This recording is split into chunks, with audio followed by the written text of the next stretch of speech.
চুয়াডাঙ্গা পৌর এলাকায় ব্যবসায়ীদের জন্য নির্ধারণ করা হয় ট্রেড লাইসেন্স ফি। প্রকারভেদে 500 টাকা থেকে শুরু হয়ে এই ফি দিতে হয় 20,000 টাকা পর্যন্ত। নতুন নিবন্ধন ও হালনাগাদের জন্য পৌরসভার ট্রেড লাইসেন্স শাখা একটি বড় আয়ের উৎস। অথচ এই ট্রেড লাইসেন্স শাখায় গত 3 বছরে প্রায় কোটি টাকার নিবন্ধন ফি জমা দিলেও তা কোষাগারে জমা হয়নি। অনেকের 2 থেকে 3 বছরের ফি বকেয়া পড়ে আছে। প্রায় হাজারখানেক ব্যবসায়ী পড়েছেন পৌরসভার এমন প্রতারণার ফাঁদে। এটা টাকা জমাই হয়নি, এটা সবকিছু সিলসাক্ষর সব নকল করে মেরে দিয়েছে। রিনিউ করতে যেয়ে দেখছি যে টাকা জমা হয়নি বলছে। বিগত 2 বছর টাকা জমা হয়নি। কেন জমা হয়নি? টাকা তো আমি দিয়েছি। কেন জমা হয়নি টাকা? বলছে যে টাকা জমা আপনি দিয়েছেন, টাকা সে জমা দিইনি।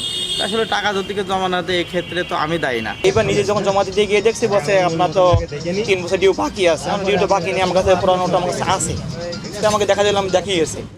অনুসন্ধানে মিলেছে প্রতি বছর ব্যবসায়ীদের জমা দেওয়ার অর্থের অর্ধেক টাকার হিসেব নেই। ভুয়া ছিল ও জাল রসিদের মাধ্যমে পৌরসভার কর্মকর্তা ও জনপ্রতিনিধিরা কৌশলে হাতিয়ে নিয়েছে প্রায় কোটি টাকা। আমার এই কাগজটা জমা নেওয়ার পরে উনি আমাকে বললো যে হচ্ছে আপনার কাগজটা ভুয়া। তো আমি বললাম কেন ভাই ভুয়া কেন? তো উনি আমাকে ব্যাংকের এই সিলটা দেখাইছে এবং এই স্বাক্ষরটা দেখিয়েছে। বলছে যে এইটা টাকাটা হচ্ছে ব্যাংকে জমা করে নিয়ে উনি নিজে স্বাক্ষর করে টাকাটা আত্মসাৎ করে নতুন ট্রেড লাইসেন্স বের করে দিল এইটা। এইটা বললো অরিজিনাল আর এইটা ভুয়া। আর আমি এই ট্রেড লাইসেন্স তখন করছিলাম তখন ডিঙ্কু ভাই ছিল। প্রতিবারই ওনার কাছে 3-4 বছর ধরে টাকা জমা দিচ্ছি। এখন উনি যদি ভুয়া করে তাহলে তো দায়ভার আমরা নিব না, নিবে তো উনি। খালি আমি না, আমার মতো হাজার হাজার এরকম ব্যবসাদারের প্রশংসা করেছে। এর জন্য এর দিকে সরকারি নজর দেওয়া উচিত। এসব অভিযোগ অস্বীকার করেছেন পৌরসভার ট্রেড লাইসেন্স শাখার অভিযুক্ত কর্মকর্তা। এই ধরনের তো আশা করি হবে না, বুঝতে পেরেছেন? এই ধরনের তো আশা করি হওয়ার কথা না। এই অভিযোগ তো সত্য নাই। দেখেন রিপোর্ট গুলা করার দরকার নেই, তারপর যা করার করলে হবে না ভাই। অভিযোগ আসলে এখন না দেখলে তারা আমি বুঝতে পারছি না, আমি তো এইভাবে বলতেও পারছি না, বুঝতে পেরেছেন? পার্টি তো ব্যাংকে জমা দেয় না, এই ধরনের হওয়ার কথা নয় ভাই।